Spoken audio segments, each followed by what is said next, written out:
എന്താ ഒരവസ്ഥ. സംസ്ഥാന അവാർഡ് ജിഹാദി കൊണ്ടുപോയി. ഇപ്പൊ ഇതാ ന്യൂയോർക്കും ജിഹാദി കൊണ്ടുപോയി.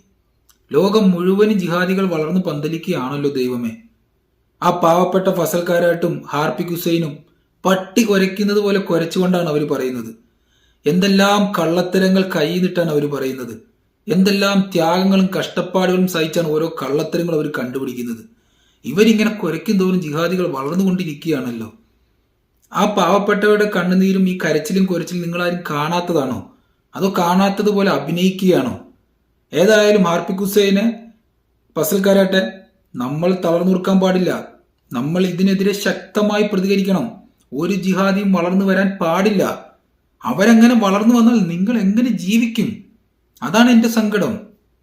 ആകെ നിങ്ങൾ ജീവിക്കുന്നത് ഇസ്ലാമിനെയും മുസ്ലിമിനെയും വിശുദ്ധ ഖുർആാനെയും പറഞ്ഞു പറഞ്ഞ് അതിന്റെ പേര് കള്ളത്തരങ്ങൾ പറഞ്ഞു പറഞ്ഞാണ് നമ്മൾ ഞം ഞം ഞം ഞാൻ ഞണ്ണുന്നത്. ഇപ്പൊ ജിഹാദികൾ ലോകം മുഴുവനും ആയിക്കഴിഞ്ഞാൽ നിങ്ങൾ എങ്ങനെ ജീവിക്കും? ഒന്ന് മനസ്സിലാക്ക്. അതുകൊണ്ട് ഇതിനെതിരെ ശക്തമായി നിങ്ങൾ പ്രതികരിക്കണം. മിണ്ടാതിരിക്കാൻ പാടില്ല. എന്തോ ഒരവസ്ഥയാന്ന് ആലോചിച്ചേ. സത്യത്തിൽ നിങ്ങളുടെ കാര്യം ആലോചിക്കുമ്പോഴാണ് എനിക്ക് സങ്കടം വരുന്നത്. വല്ലാത്ത സങ്കടം. ഇത്രയൊക്കെ ഉള്ളൂ മനുഷ്യന്മാരുടെ അവസ്ഥ. എങ്ങനെയൊക്കെ കള്ളത്തരം കണ്ടുപിടിച്ച് കഷ്ടപ്പെട്ട് പറയുന്നതാണ് ജിഹാദികൾക്കെതിരെ. വല്ല പ്രയോജനമുണ്ടോ? രണ്ട് പാവങ്ങൾ.